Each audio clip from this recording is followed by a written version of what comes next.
지난번 2월 달에 사임하는 발표를 하던 때 마지막 설교라고 한 욥기 42장인데 사실은 내용이 더 있어서 개척의 첫 장으로 다시 욥기 42장으로 왔습니다. 생각보다 내용이 풍성하고 깊어서 오늘 모두에게 은혜가 될 줄로 믿습니다. 욥은 아시는 대로 시대의 의인이라 정직한 자라 칭찬을 받는 신앙인이었는데 돌연한 사단과 하나님 사이에 어떤 일종의 내기같이 그 희생물이 되어서 이제 시련을 당하게 되는데 하루아침에 재산을 잃고 가족을 다 잃고 그 남은 자기는 병에 들고, 그래서 처음에 한 반응은 나 같은 거 죽어버리고 말겠습니다. 내까짓 게 뭐라고 이렇게 집착하십니까? 나 죽으면 그만이죠. 라고 한 그 비명과 좀 지나자 이번에는 혼자 죽기 아까우니까 하나님은 도대체 왜 일을 이렇게 하십니까?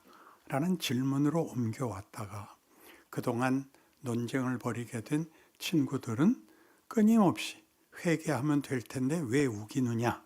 라는 충고를 주고 마지막에 엘리후는 하나님은 높고 너는 낮은데 그는 창조주고 너는 피조물인데 어딜 대드냐? 라는 이 모든 일에 대하여 하나님이 38장에 나오듯이 하나님이 폭풍 가운데 임하십니다. 그러니까 벼락같이 임했다 그런 뜻입니다. 그리고 무지한 말로 생각을 어지럽히는 자가 누구냐? 그렇게 하는데 보통은 욥을 향하여 한 것으로 생각들을 하시는데 제 생각에는 그 친구들과 엘리후에게 하는 고함으로 들립니다. 왜냐하면 이어서 너는 대장부처럼 허리를 동이고 일어서라 그러거든요. 그러니까 잘잘못으로 보상되는 도덕적 윤리적 심사위원이 아니고 나는 창조주요 부활의 하나님이요 은혜의 하나님이요 너희를 만들려는 하나님인데 너희는 기껏 나를 심사위원으로 밖에는 생각지 않느냐? 이 다음은 생략하겠습니다. 그런 게 욥기예요. 그러니까 친구들 얘기가 무슨 뜻인지, 욥의 불만도 뭐였냐 하면 내가 잘못한 거 없는데 왜 그러세요는 친구들과 방불한 윤리 도덕적 차원에서 하나님 내가 잘못한 거 없는데 왜 이러세요가 된 거죠.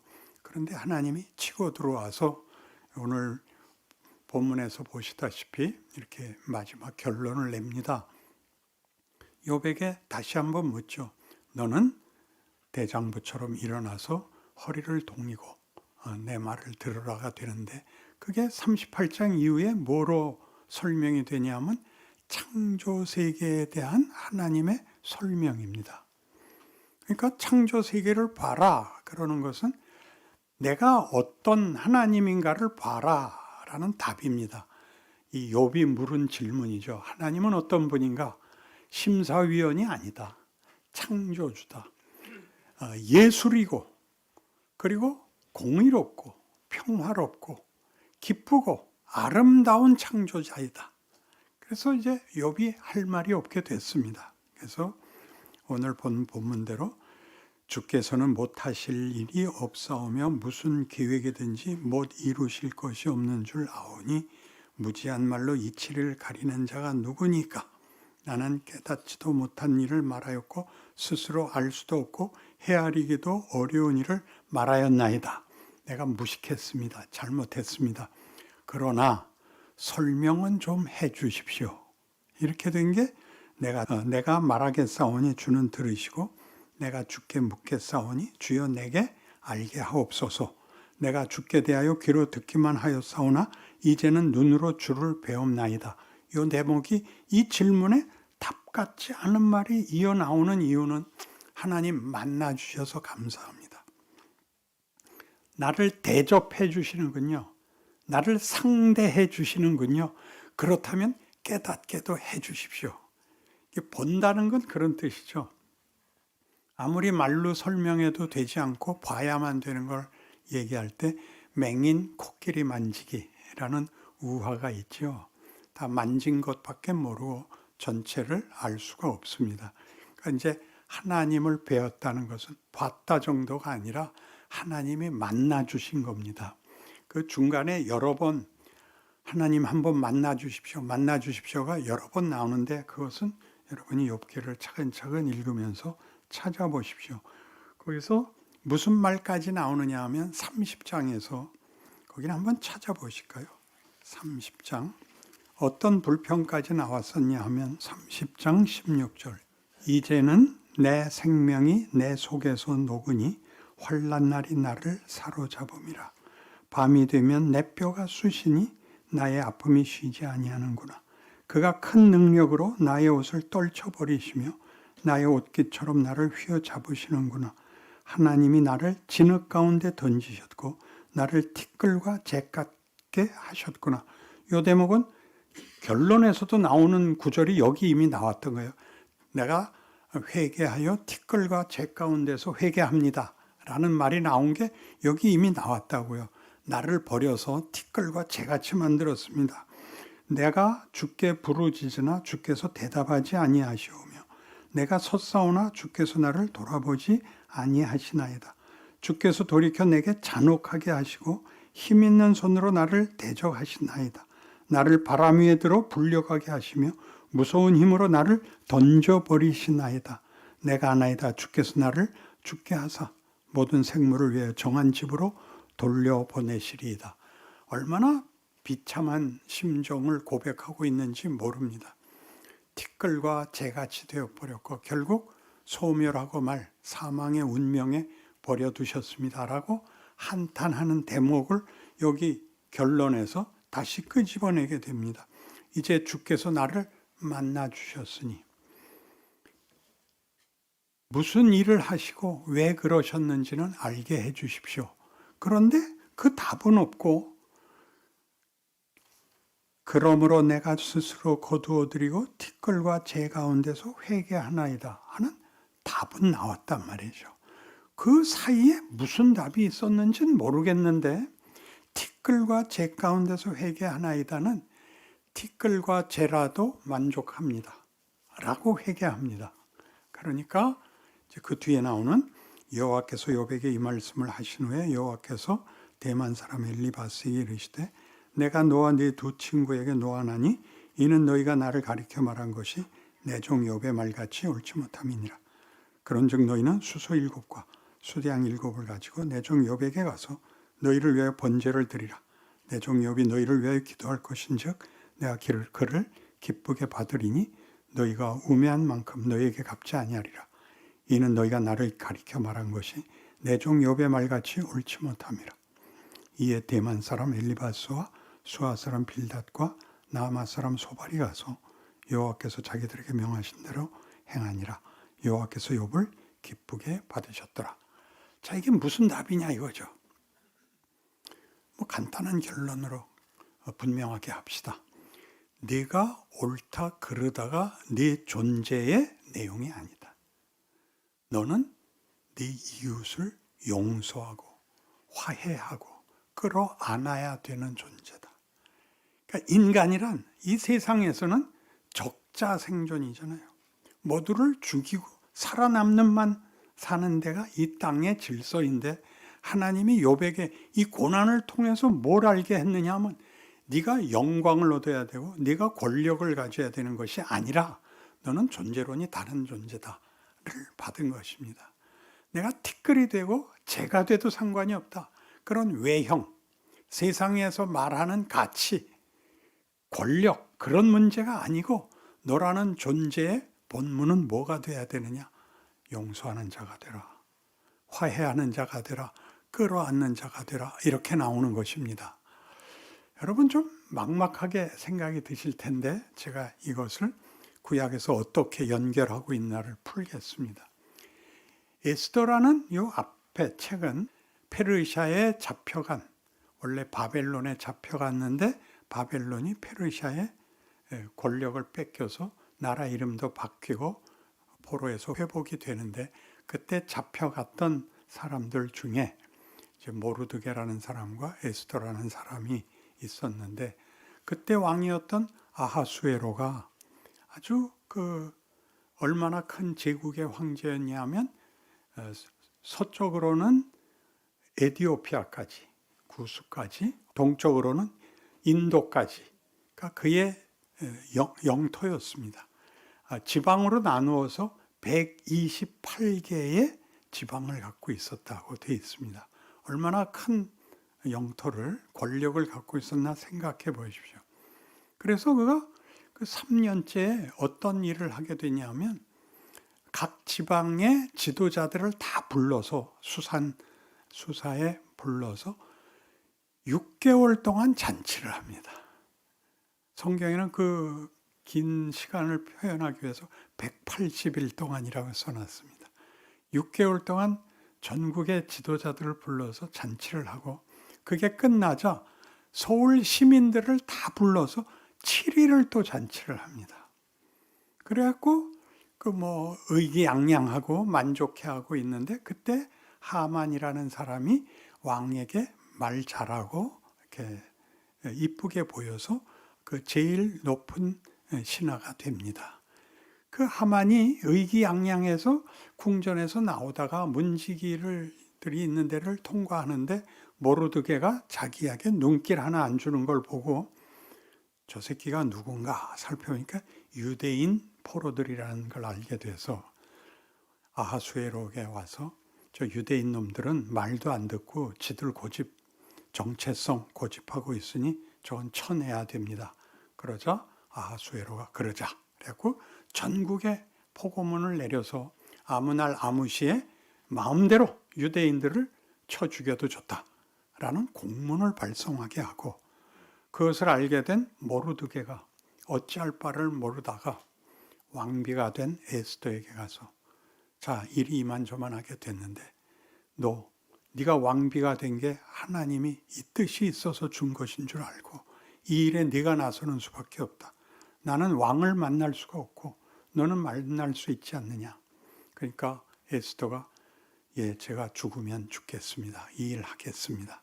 그런데 왕이 부르지 않는데 왕 앞에 나가면 죽습니다. 그때 왕이 불쌍히 여겨 금호를 내면 그걸 잡으면 면죄가 되고, 그렇지 않으면 죽으니까 내가 죽으면 죽겠습니다. 해서 유명한 그 책 제목이 됐죠. 죽으면 죽으리라가. 그러니까 굉장한 각오로 들어가서 왕을 설득하여, 하만이 오히려 나쁜 사람이고 모르드게가 옛날에 반란 음모를 왕께 고하여 면하게 한 공훈이 있었다는 사실로 이번에 거꾸로 되어서 유대인들이 정한 날엔 이웃에게 가서 약탈을 할 수 있게 법령이 고쳐지는 일이 일어납니다. 그래서 우리가 에스더를 읽으면 다 같이 주인공이 에스더라고 생각하고 목숨을 건 각오와 신앙이 나라를 구했다 이렇게 하는데, 우리가 이렇게 성경을 쭉 읽어 내려가다 보면 성경의 순서라는 것이 참 묘해서, 이 아하수에로라는 왕은 왕이지만 권력은 갖고 있지만 자기의 주장도 없고 목적도 없고 의지도 물론 없습니다. 아하수에로가 얼마나 헛개비냐 하는 얘기를 사실은 하고 있는데 그 얘기가 척 들어오질 않습니다. 그래서 욥기를 오면 앞에서 죽으면 죽으리라로 인한 이 일사각오의 신앙이면 모든 것이 해결되는데 왜 정당한 욥은 그렇게 고생을 시키십니까? 사탄의 말 한마디에 그만 넘어가서 그렇게 욥이 이토록 죽을 고생을 하고 나 죽고야 말겠습니다부터 시작해서 하나님을 원망하는 데까지 끌고 오십니까? 그런데 또 결론은 어떻게 잘했다 그러십니까? 해서 이제 시편 1편으로 오면 에스더, 욥기, 시편까지 연결해 보면 1장, 유명한 장이기 때문에 여러분 다 아십니다. 복 있는 사람은 악인들의 꾀를 따르지 아니하며 죄인들의 길에 서지 아니하며 오만한 자들의 자리에 앉지 아니하고 오직 여호와의 율법을 즐거워하여 그의 율법을 주야로 묵상하는도다. 그는 시냇가에 심은 나무가 철을 따라 열매를 맺으며 그 잎사귀가 마르지 아니함 같으니 그가 하는 모든 일이 다 형통하리로다. 이거 여러분 잘 알죠? 나도 이렇게 복받게 살아야지. 4절 악인들은 그렇지 아니하며 오직 바람에 나는 겨와 같도다. 그러므로 악인들은 심판을 견디지 못하며 죄인들이 의인들의 모임에 들지 못하리로다. 무릇 의인들의 길은 여호와께서 인정하시나 악인들의 길은 망하리로다. 이 1장 시편 제1장을 모두가 다 시편의 서론이라고 알고 있습니다. 시편의 서론은 아버지의 뜻을 따라 사는 것이 복이요, 또 그 보상이 영생이요, 아버지의 뜻을 모르고 반항하고 무지하게 사는 것은 벌이다. 그는 악인은 뭐라고 되어 있죠? 오직 바람에 나는 겨와 같도다. 그게 아하수에로죠. 권력은 가졌으나 그는 자기가 무엇을 목적해야 되는지, 어떤 가치를 만들어야 되는지는 도무지 알지 못합니다. 신하들이 와서 그를 꼬셔서 이거 합시다 그러면 그거 하고, 이거 합시다 그러면 그거 하고, 기껏 한 게 6개월 동안 잔치하고 7일 동안 잔치하고, 이런 것 외에는 할 줄 아는 게 없는, 권력은 가졌으나 내용도 어떤 가치도 존재의 의미가 없는 자가 아하수에로다 라고 얘기하는 셈인 겁니다. 이 세상을 보십시오. 세상은 사람들이 끝에 가서 다 무슨 말을 하냐면 인생은 다 그런 거야. 잘 사나 못 사나 다 마찬가지야 라고 하면서 악착같이 이기려고 그러죠. 왜? 꿀리긴 싫으니까, 고생하긴 싫으니까. 그러나 이겨도 헛되다는 건 다 압니다. 아는데도 그것 외에는 다른 선택지가 없기 때문에 혼자는 안 죽겠다까지 가게 되는 거죠. 체념하거나 자폭에 상대방을 물고 들어가서 같이 죽거나, 그 뭐 미국에서 자주 하던 거 한국에도 자꾸 생기기 시작하는 총기 사고가 왜 납니까? 자기는 죽어야겠더라 이거죠. 살아있는 게 아무 가치도 없고 희망도 없어 죽어야겠는데 혼자 죽긴 억울하다 이거예요. 그 왜 다른 사람을 쏴 죽이냐? 임마 니들도 다 마찬가지야. 나랑 가치가 거기 다 묻어 있는 거죠. 그러니까 우린 옛날에 미국이라 그러면 미국은 유대인들이 구약에서 제사장 국가라 그런 것 같이 개신교 역사에서는 그들이 청교도의 후예로 제사장 국가라고 믿었습니다. 근데 왜 이렇게 됐습니까? 우위에 서고 권력을 가지는 것으로 그 사람의 본때가 드러난답니다. 그걸 어디에 쓰느냐? 그러니까 뭐 우리 다 승자는 아니지만 여러분이 생각하는 존재인 것만은 사실이죠. 여러분의 인생을 무슨 조건과 승부에만의 문제가 아니라 나라는 존재는 도대체 무슨 가치가 있는가? 내 인생은 무슨 의미가 있는가를 물어야죠. 왜 답이 없는지 아세요? 성공과 실패로만 판정하기 때문입니다. 그러니까 욥기는 무슨 말을 하는 거죠? 아무 이유 없이 치고 들어온 겁니다. 억울하죠. 억울하죠. 왜 억울하죠? 하나님이 네가 만족한 것에서 끝나면 안 된다라고 치고 들어온 겁니다. 여기 시편 1편에서는 이렇게 얘기합니다. 복 있는 사람은 악인들의 꾀를 따르지 아니하며 죄인들의 길에 서지 아니하며 오만한 자들의 자리에 앉지 아니하고 오직 여호와의 율법을 즐거워하여 그의 율법을 주야로 묵상하는도다. 그러니까 죄인들은 뭐라는 거예요? 어떤 사람? 악인의 꾀, 죄인의 길, 오만한 자리. 그게 뭐죠? 우리가 생존 경쟁에서 쓰는 방법론들입니다. 시기해야 되고 싸워야 되고 반대해야 되고 죽기 살기로 걸어야 됩니다. 그거 하지 말라는 겁니다. 어떻게 하자는 겁니까? 의인이란 여호와의 율법을 즐거워하여 그의 율법을 주야로 묵상하는도다. 율법을 우리 잘 아는 10계명을 대표로 보자면 1계명에서 4계명까지가 뭐죠? 하나님 한 분으로 충분하다 그 얘기입니다. 나 외에 다른 신을 두지 마라. 우상 만들지 마라. 내 이름을 거룩히 불러라. 안식일을 지켜라 하다. 하나님 한 분으로 충분하답니다. 근데 세상은 하나님 모르니까 자기 방법을 쓸 수밖에 없습니다. 그건 방법론의 문제가 아니라 가치와 의미와 자신의 정체에 대한 무지 때문입니다. 그래서 우리에게는 하나님께서 열매를 주십니다. 구원을 뭐라고 연결시키죠? 영생과 연결시킵니다. 생명이 영원하다는 것은 시간이 길다는 뜻보다 더 크게 열매가 무성하다, 풍성하다, 충만하다. 그것을 다른 표현을 할 때는 영광이 충만하다, 풍성하다. 이렇게 그 가치를 하나님이 선포하고 있습니다. 인들은 어떻다고요? 마치 바람에 나는 겨와 같도다. 바람이 부는 대로 흘러다닐 수밖에 없습니다. 곧은 길을 걸을 수가 없습니다. 의인들의 길은 여호와께서 인정하시나 악인들의 길은 망하리로다. 그래서 욥을 놓고 싸움을 하나님이 응하시는 겁니다. 욥이 얼마나 견디나를 보는 것이 아니라 하나님을 안다는 것이 무엇인가를 욥에게 하나 더 얻는 겁니다. 형통이 답이 아니고 결론이 아니다를 위해서 욥을 걸죠. 그러자 욥이 뭐라고 반응했다고요? 하나님, 나한테 왜 이러십니까? 나 할 만큼 했는데 하나님 나를 외면하십니까? 그게 중요한 계기라고요. 예수 믿는 사람 놓고 만족하는 사람 없습니다. 왜요? 현실이 힘들기 때문에.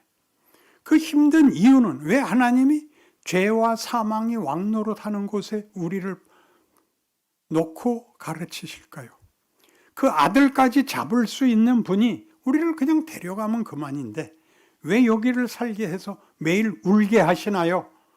우리가 하고 싶은, 우리가 목적하는, 우리가 그거라고 생각하는 우리의 상상, 소원을 넘어서자고 그러십니다. 투표 한번 할까요? 욥이 되겠습니까? 아하수에로가 되겠습니까? 살동안은 아하수에로로 살다가 죽어서는 욥이 됐으면 좋겠는데 하나님 안 속습니다. 그래서 오늘 개척교회 준비 기도회로 모였는데 이런 땐 우리 다 옛날에 성공을 빌고 축복을 빌고 그런 식으로밖에는 신앙을 이해를 못했습니다. 아닙니다. 하면 제대로 욥의 길을 걸어야 됩니다. 우리가 알고 소원하던 답이 아니라 더 가자는 걸 가야 됩니다. 그것은 정말 영광된 길입니다. 여러분 나이들 이제 들어보셔서 깨닫는 게 뭡니까? 과거를 돌아보아서 잘한 게 뭐가 있습니까? 죽지 못해 살았다가 모두의 공통어입니다. 그런데 거기에 하나님만은 가치와 의미와 만족을 주신답니다. 저와 제 아들은 그 답을 알고 있는 사람입니다. 굉장하죠? 이 목사의 길을 걸으면 모든 사람들이 위로를 뭐라고 하느냐 하면 얼마나 힘드세요? 그럽니다. 힘듭니다. 애 낳는 거 힘들고 애 기르는 거 힘듭니다. 우리 자신의 신앙 상태가 힘들지 않습니다. 우린 이걸 나눠야 하기 때문에 힘들 뿐입니다. 여러분, 하나님이 우리를 이렇게, 하나님의 종들을 이렇게 세운다는 걸 아셔서 와서 타협해서 서로 짜고 치는 고스톱 같이 우기고 자기를 속이고 돌아가는 그런 신앙생활 하지 마시고 진정한 신앙인의 정체를 만드는, 뭐가 됐다고요? 나중에 욥이 티끌과 재 가운데서 직역을 하면 티끌과 재로서입니다. 티끌과 재 가운데서가 아니라 티끌과 재로서. 세상 눈에는 아무것도 아닌 존재가 될지라도 나는 이제 하나님의 자녀하겠습니다. 이것이 우리 인생에서 하나님이 우리를 헛된 고생을 시키는 게 아니라 가장 고급한 데로 데려가려고 다루는 현실입니다. 오늘이고 내일이고 모레인데 그 길을 가르쳐 줄 사람을 하나님이 종으로 부르셔서 몇 배나 더 되는 고생을 시켜서 안내자를 삼으십니다. 다행히 저희를 그 안내자로 인정하셔서 시작에 찾아오셨으니 우리 천국에서 면류관 받는 자리까지 우리 인생 속에서 하나님의 하나님 되심이 우리를 뭘 만드는지 함께 찬송하는 길을 걸어가 주시면 저희는 만족하겠고 하나님이 기뻐하실 줄 믿습니다. 기도하십시다. 하나님 아버지, 이 세상이 우리를 시험하는 것보다 하나님이 우리를 돕는 손길이 더 크고 깊고 전능하십니다.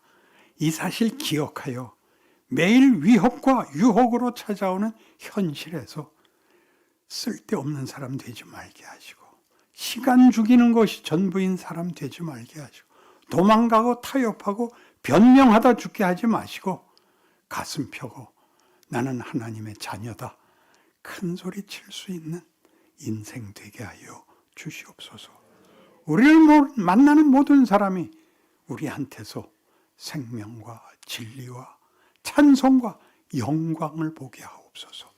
예수님 이름으로 기도합니다. 아멘.